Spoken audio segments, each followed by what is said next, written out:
Hello there and welcome back to the Chap's Guide. My name is Ash and I'm your host on this journey through men's style, self-development and personal grooming.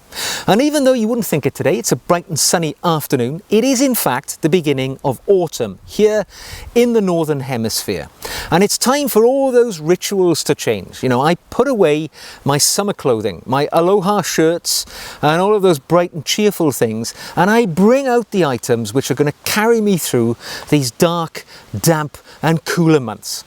And one of the things I put aside, as well as the scarves and things like that I bring out my autumn fragrances, because for me, I definitely have scents which I prefer in the summertime and the fragrances that do me more justice in the wintertime. For summer, I like those aquatic and those citrus and zesty fragrances which are a bit more cut through the fug and the heavy, atmosphere and ambience of the summertime. In the winter, I require my fragrances to be a lot more dense, have a lot more strength, and that's what I favour when the going gets tough and the heavy clothes and the colder temperatures come to call. Now, I've done many fragrance reviews on the channel, and as a result I've curated a little list of my 6 top autumnal fragrances that I'm bringing out, which are going to be the backbone of my rotation throughout the winter and the autumn period. Now, most of these are very modestly priced because I'm not somebody who likes to spend a fortune on my fragrance. I don't have the money to do that, and I don't have the inclination to do that. So whilst there are 1 or 2 here which are well known, most are modestly priced. So let's look through what is coming with me into these cooler autumn months. Now, the first fragrance I'm going to choose is probably the most expensive one on my list, so we'll get that one out of the way first. It's also a big hitter. It's very popular. It's been around since 2015, and it is Sauvage by Dior. This is the Eau de Parfum version, so it's the strongest version. The Eau de Toilette is also available. This costs about £80 a bottle of this size, and it's a big hitter. It is a strong all-day performer when you put this on, and it really does last and last. It is fruity, it is spicy with a hint of wood, and it's really identifiable. It is always in the top 10 list of people's favourite fragrances. Women apparently love it, and I think it works very well for men. It is a modern powerhouse of a fragrance, and it is perfect for those winter days where you want a scent which has presence. And I think it's ideal for evening wear. So if I was going to a party in the winter, this would probably be the fragrance that I reached for, because it has strength, it has character, it's readily identifiable, and it smacks of good quality. What more do you want? Now, whilst Dior's Sauvage is a relatively new addition to the fragrance world, introduced in 2015, one of the oldest and perhaps the granddaddy of many men's colognes is Aramis by Estee Lauder. It's been around since 1966, and some will say that this was the fragrance which changed everything, because it was the first time that quality fragrances were available in department stores at modest prices. And you know what? This is still an excellent fragrance in 2021, 2022, and in the many, many years to come. This is, for me, the quintessential gentleman's cologne. This is an Eau de Toilette, and you know what? The beauty of Aramis? It's only about £20 for a bottle of this size. So there's no risk or gamble involved with buying this stuff. It works.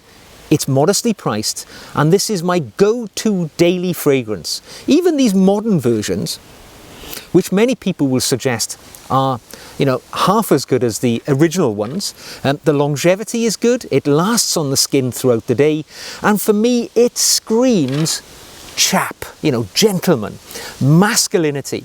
I often, when I do my reviews on these different fragrances, I try and apportion the fragrance to somebody who I could imagine wearing it. And when it comes to Aramis, I remember the video well where I said, I think Indiana Jones would smell of Aramis, and I still stand by that. This is a tough, rugged, masculine fragrance, which is ideal for the man who wants to portray that in the way that he smells. It's as valid today as it was in 1966. Now, if we're calling Aramis the grandfather of scents, and it was around in 1966, the next fragrance is an ancestor even to that, and it's Dunhill for men. And this can trace its heritage way back to 1934, when Dunhill brought it into being as, I think, one of its first ever fragrances. Now, it's still a fabulously sophisticated and interesting fragrance because, you know, it's woody, it's spicy, it has some leather and some florality in its heart. And again, bit of citrus. I always admire the slight orange fragrance which is in there as well. I reserve this for days when I'm wearing a suit and I want to smell professional, and I'll use the word again, sophisticated. It's just got that classic gentleman ambience to it. I know it was very popular in the 1930s when it first came out, and so it was in the golden era of men's style. I know that people like David Niven favoured this fragrance and wore it regularly. And perhaps when I wear it, I like to harken back to the era where gentlemen were truly that, proper gentlemen. And, you know, this is a real gentlemanly fragrance and a throwback to a bygone period. And again, a bargain for between £20 and £25 for this bottle. I'm always worried that they're going to go out of production, so I always keep a spare bottle in reserve. I've got one in use and one on standby. And fabulous little fragrance, still widely available, still modestly priced, and it will make you smell absolutely the epitome of a gentleman. Okay, staying in that golden era, let's go back to 1951, when this fragrance, Floris number 89, came to the market. Now, Floris is one of the most famous and certainly one of the oldest fragrance manufacturers in the UK, probably the world. Their offering of fragrances is meticulous, but actually Floris number 89 is probably, I'm going to guess, one of their most popular fragrances. And that's with good cause, because 89 is a classic men's scent. I don't know, what are the accords? What does it smell like? It smells of leather. It smells of wood. It smells of a gentleman. There's nothing more I can say to describe it other than that. You know, I imagine if you walked into one of those Pall Mall gentlemen's clubs in St. James's in the 1950s, 1960s, this would be the predominant odour that would hit you, because this is what all the gentlemen would have been wearing in that time. Now, number 89 has perhaps unfairly been sort of cast in the shadow of James Bond, because James Bond has always been associated with Floris 89, even though in reality the fragrance has never been credited to the character in any book or in any movie. But because Ian Fleming used Floris 89, of course, the author who created Bond, it's always been considered this would be the fragrance that Bond would have worn. I don't think it needs to have that unfair association, that tenuous association with James Bond. It is a classic gentleman's fragrance. It is woody. It is aromatic. It has hints of citrus, which all blended together just work. And it's strong. You know, you apply this in the morning and it's active throughout the day. It just really works for you. Ideal as a daytime fragrance, or it has the character to be worn to a special event or to something in the evening. This one is one which I reserve for when I really want to bring my A game. Available at £60 a bottle, not expensive for what you get here. It's a quality fragrance which is well worth looking out for in these winter months. What have we got next? Let's jump forward to 1981. Have a look at this. Is he here yet? I wonder if he's changed. Korum.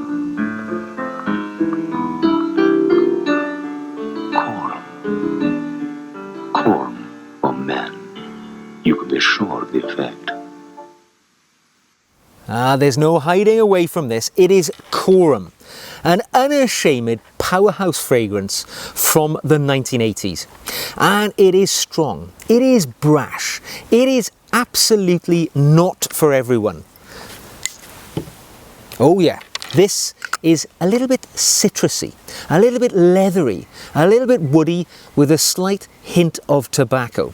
I always, when I smell this, I imagine it's like a country house, in the library of the country house, in which the occupant enjoys smoking a pipe. This is where it's going to be at home. It is strong and, you know, as I say, it's a powerhouse, and it transports me back to those heady nightclubs of the 1980s when I was cutting my teeth as a young chap. This would have been a fragrance which was all too familiar to my nose. Now, I know it's not for everyone, but I tell you what, it is cheap. This bottle costs only about £12. And you can probably find it cheaper if you shop around. This is very modestly priced, and it brings a lot of strength and character for that price. As I say, classic, manly, unashamedly, you know, this is the alpha male in the pack of wolves.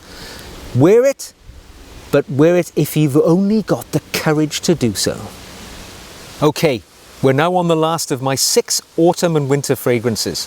And even though it's the smallest bottle here, it is by far not the smallest character. It is Eucharist by George Trumpers. Now, Eucharist is a heritage fragrance.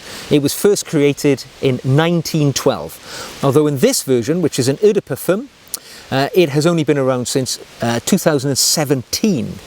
But this is a beast of a fragrance. I have to say, it is a powerhouse. It is so strong. It is a fragrance which, you know, I'm glad it comes in this 50 milliliter bottle because it discourages overuse. It has a primeval brooding fragrance to it, which is strong and powerful. You can be assured if you wear Eucharist, you're likely going to be the only person in the room wearing this because it's not that popular. This 50 milliliter bottle, I think costs £75. So, you know, for the amount purchased, this is probably the most expensive item here on my desk. But by God, you get your £75 worth out of this stuff. It has an almost disturbing malevolence.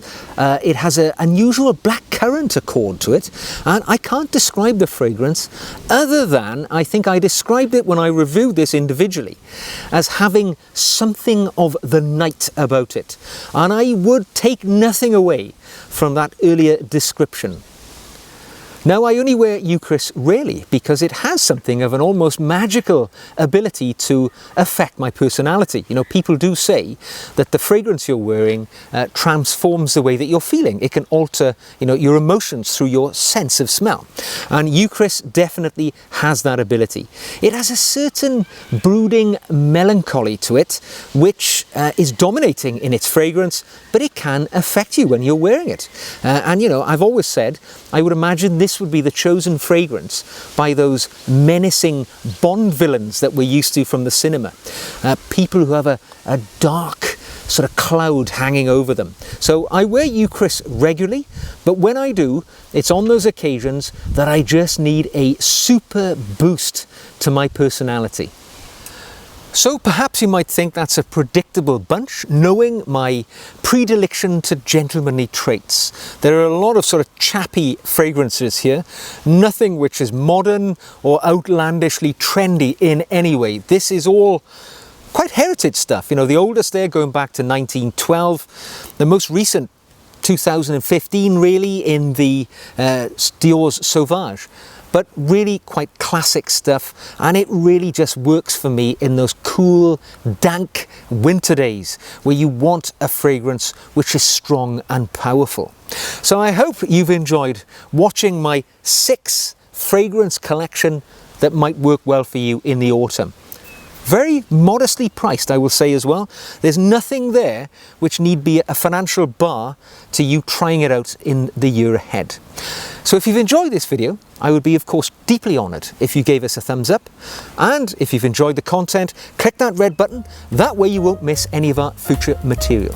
So until the next time, smell well, during these cool winter months, and I will look forward to seeing you again very soon.